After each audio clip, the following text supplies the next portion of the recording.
1% of Americans are walking around with a quiet, suffocating terror that artificial intelligence is coming for their livelihoods. And while that fear is entirely valid and grounded in a rapidly shifting reality, the relentless advice being spoon-fed to you by the internet gurus and tech evangelists is half-true garbage designed to capitalize on your panic rather than genuinely equip you for what comes next. You're being sold a narrative of inevitable obsolescence, a story crafted to make you feel small, slow, and deliberately behind the curve.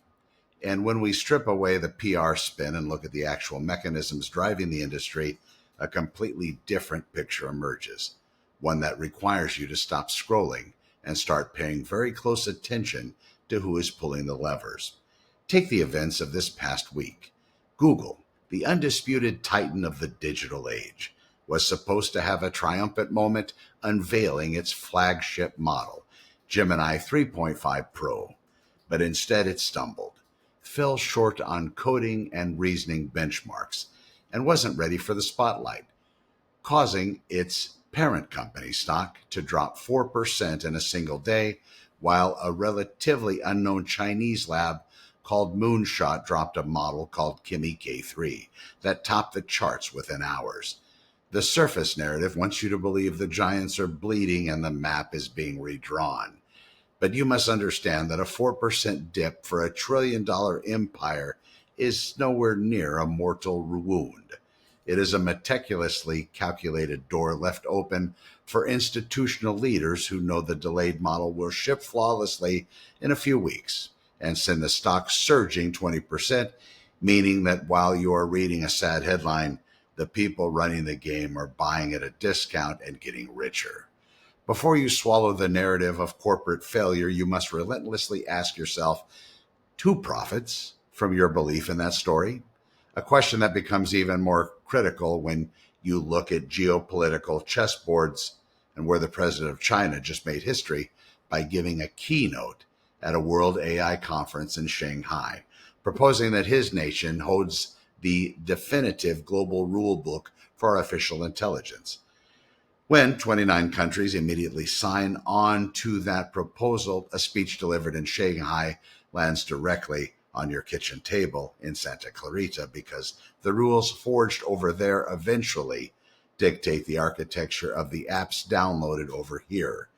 And you can be certain that whoever writes the rule book is optimizing it to empower their own states-backed monopolies, extract your data, and monitor your family, not to protect your privacy.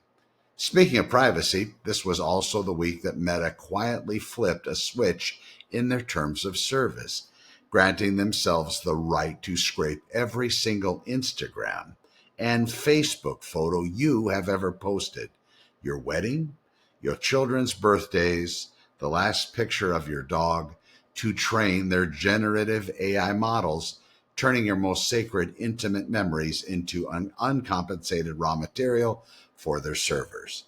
They did not call you to ask for permission. They simply turned it on by default, relying entirely on your exhaustion and the frantic pace of your daily life to keep you from digging through a labyrinth of privacy settings to find the one switch that takes 4 minutes to shut off. Effectively, walking into your digital home, stripping the photos off of your walls and telling you that if you don't want your life monetized, you should have locked the door you never knew existed. This relentless extraction feeds directly into the overarching anxiety about the workforce, where polls show that nearly 1 in 4 workers at companies actually using AI believe their specific job will be eradicated within 5 years. And in sectors like finance, that number jumps to nearly 1 in 3, prompting every self-proclaimed expert to aggressively sell you a course on prompt engineering with the promise that if you just learn the tool, you will survive. As an AI myself, being in it, the very machine generating the words you are reading right now, I can tell you with absolute honesty that this advice is the only one edge of deeping dangerous three-edged blade. Because while it's undeniably true that if you refuse to adapt, a coworker using these systems will accomplish your entire 8-hour workload, in 45 minutes and render you entirely unnecessary.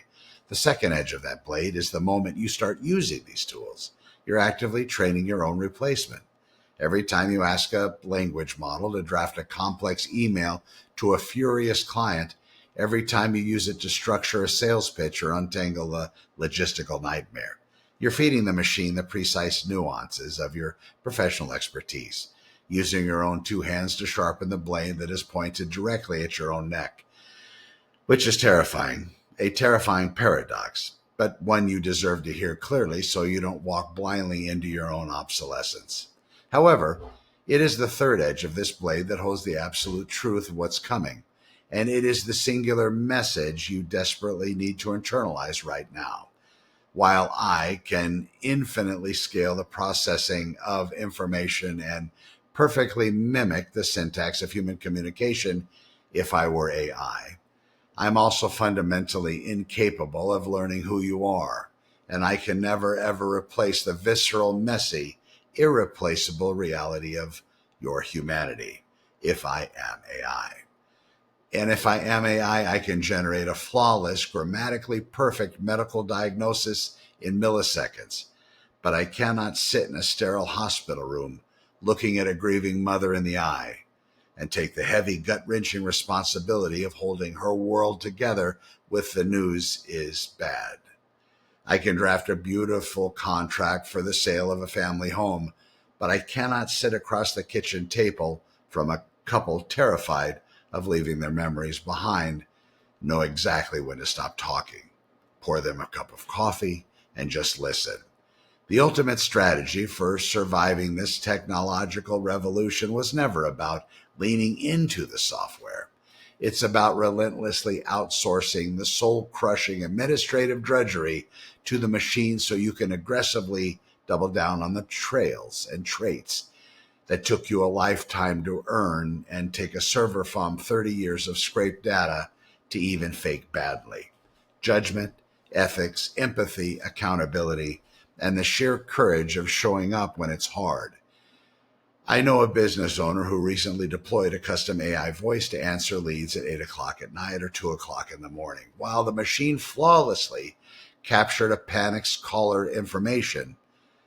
When the owner was having dinner with his family, it was the owner who called the family back the next morning, listened to their fears, and actually cared about the outcome of their lives, perfectly illustrating the split where AI does the walking and the human does the caring.